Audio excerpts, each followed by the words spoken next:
Bonjour, aujourd'hui c'est le 21 juin et nous sommes à l'Élysée. Comme vous le savez, la coalition Ensemble n'a pas obtenu la majorité absolue lors des élections législatives. C'est pourquoi le président Emmanuel Macron rencontre aujourd'hui et demain les représentants des différentes forces politiques. Objectif, trouver ensemble des solutions pour mieux gouverner l'État.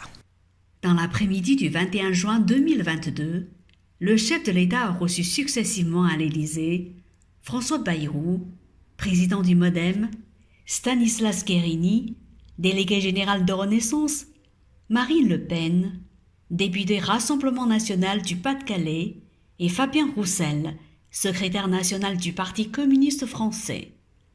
Chaque entretien a duré un peu plus d'une heure. Qu'en pense François Bayrou, président du MoDem, à la sortie de son entretien avec le président Macron ? Je lui ai dit quelque chose que je crois profondément, c'est que y a eu un message du pays. Ce message est un message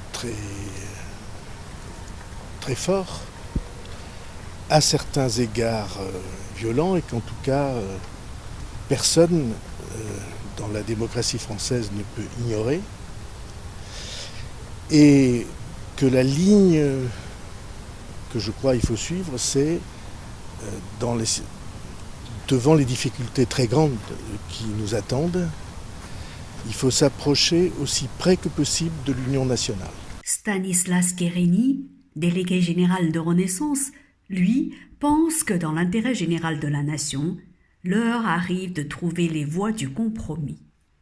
Les Français, par leur vote, nous ont donné une responsabilité accrue, qui est de trouver les voies du compromis, les voies du consensus, de cette période d'incertitude, d'une certaine façon, faire émerger quelque chose de nouveau.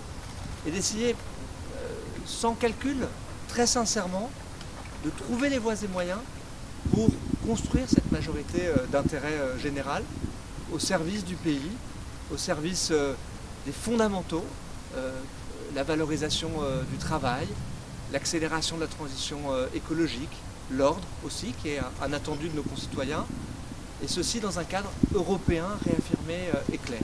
Quant à Marine Le Pen, elle révèle les quelques sujets dont elle a discuté avec le président Macron, notamment l'immigration. J'ai évoqué la vive inquiétude sur une immigration absolument anarchique et dérégulée, dont il ne me paraît pas que les mesures qui sont actuellement mises en œuvre permettent précisément de la contrôler.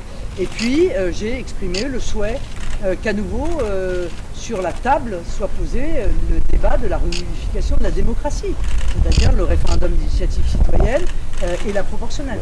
Enfin, Fabien Roussel, secrétaire national du Parti communiste français, dit avoir fait part au président de son opposition à un certain nombre de ces mesures, dont la retraite à 65 ans. Pour nous, comme dans le cœur de beaucoup de Français, envisager de retravailler jusqu'à 65 ans quand la vie est déjà dure aujourd'hui, ce n'est pas un avenir heureux. Et je pense que ce serait vraiment un coup de massue qui tomberait encore sur la France.